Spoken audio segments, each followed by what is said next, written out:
Assalamualaikum warahmatullahi wabarakatuh. So, bertemu lagi dengan cikgu untuk mempelajari matematik tambahan KSSM tingkatan 4. So, hari ini kita akan pelajari bab yang kedua, fungsi kuadratik. Tajuk hari ini adalah 2.3 fungsi kuadratik.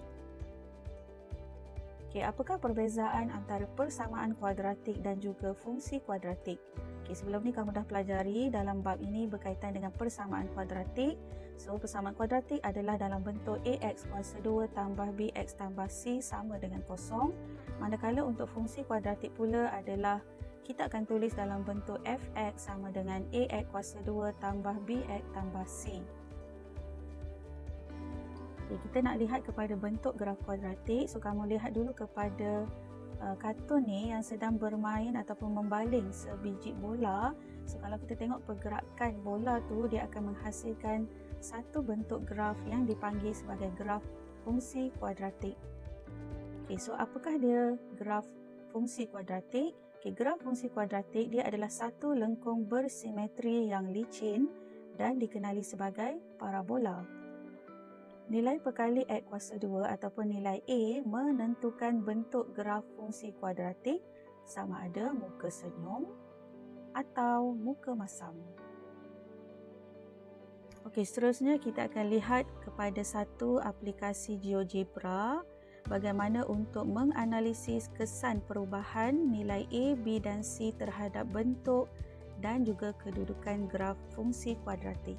So, kalau kamu tengok GeoGebra ni, sekarang ni nilai A kita adalah 1. So, kalau 1 maksudnya A kita bernilai positif. So, kalau kamu tengok graf kita adalah muka senyum lah.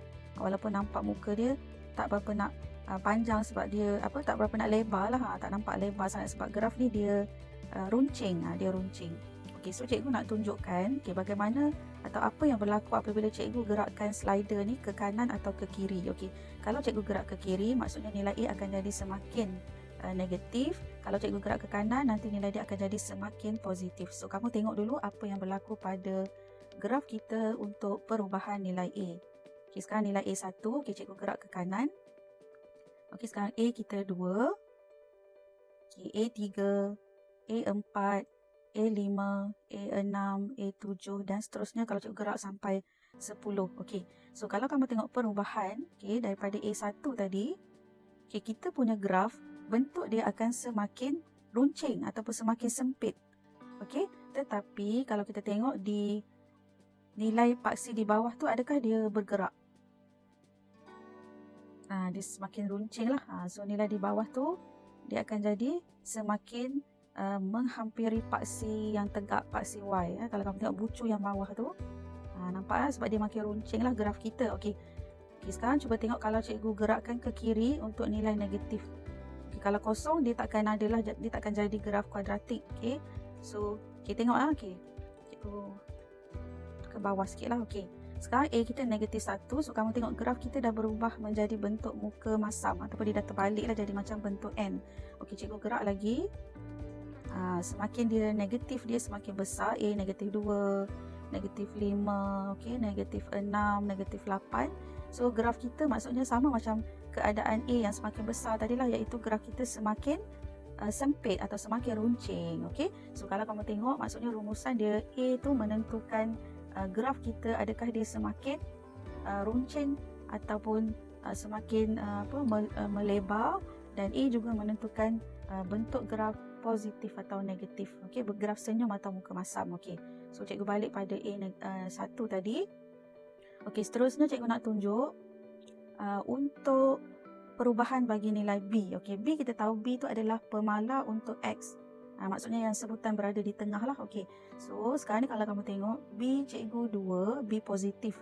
So apa jadi kalau B cikgu semakin positif? Kamu tengok betul-betul. Sekarang B 3, B 4, B 5, B 6. Ini B 7, B 8, B 9. Sekali lagi cikgu tunjuk. Sekarang asalnya B2, B2, B3, B4, B5, B6, B7, B8. Sekarang kalau B7 kamu tengok graf tadi daripada asalnya dia berada di sini. Okey, asalnya graf kita di sini. Okey, maksudnya pintasan bucu yang bawah tu dia berada pada nilai Y mungkin 2.5 macam tu.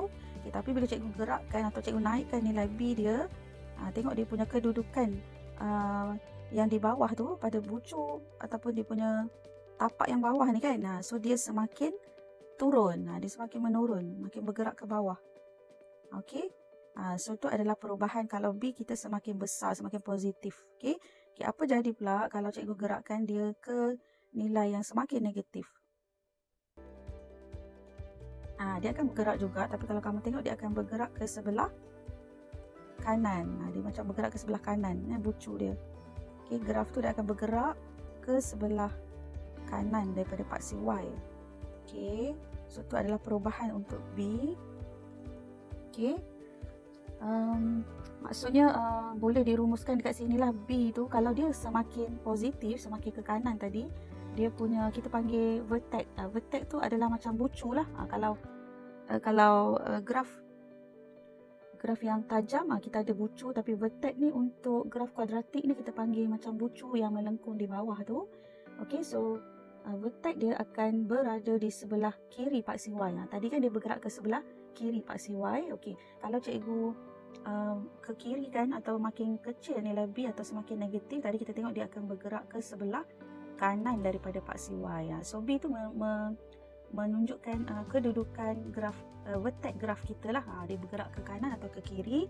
Okey, sekarang kita tengok untuk C pula. Okey, C kita tahu adalah nilai pemala yang tak ada sebutan X. Okey, so sekarang ni C cikgu 3. Kalau kamu tengok graf ni, sebenarnya dia memang C tu sebenarnya adalah pintasan. Dia sama macam persamaan garis lurus. Okay, kamu belajar persamaan garis lurus masa di lower form kan. So Y sama dengan MX tambah C. So C tu adalah dia punya pintasan ataupun nilai yang dia potong pada paksi Y. Okay, so untuk graf fungsi kuadratik pun sama. C ni mewakili nilai yang dia potong ataupun dia pintas pada paksi Y. So kalau kamu tengok graf kamu sekarang ni, dia punya vertex, okay, bucu bawah ni, dia potong pada nilai Y3. C tu sebab pintasan Y kan. So kita berada pada paksi Y lah, maka nilai Y dia sekarang ni adalah 3. Okay, kamu tengok apa jadi kalau cikgu naikkan nilai dia. Okay, sekarang 4. Okay, 5. 6. Okay, sekarang 7. Okay, 10. So kamu nampak tak perbezaan dia? Maksudnya bila C tu semakin besar nilai dia, dia akan ikut naik lah.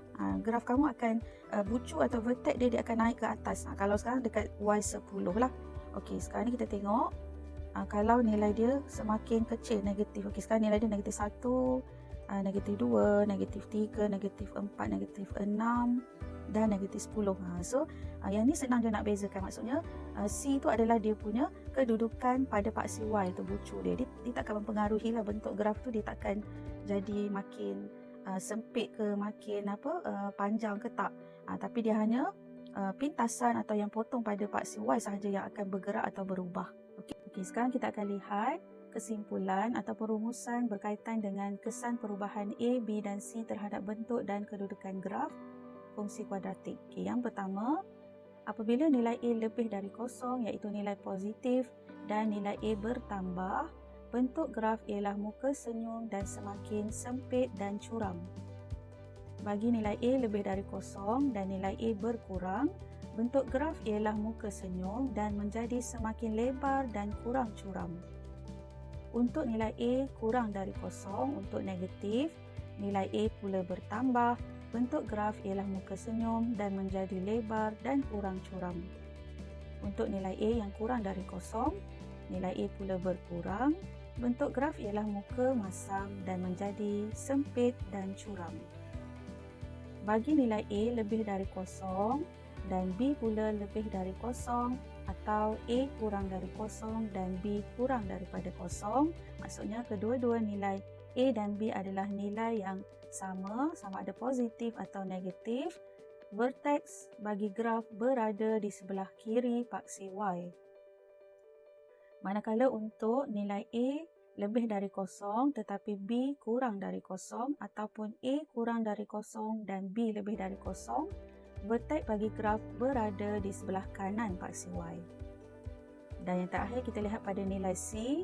Apabila nilai C bertambah, graf akan bergerak secara menegak ke atas, ataupun kita katakan sebagai graf itu akan beranjak naik ke atas. Manakala untuk nilai C yang semakin berkurang, graf akan bergerak ke bawah secara menegak ataupun dikatakan sebagai anjak turun ke bawah. So, sekian dulu daripada cikgu untuk kesan perubahan nilai A, B dan C terhadap bentuk dan juga kedudukan graf fungsi kuadratik. So, kita akan jumpa lagi dalam video yang seterusnya.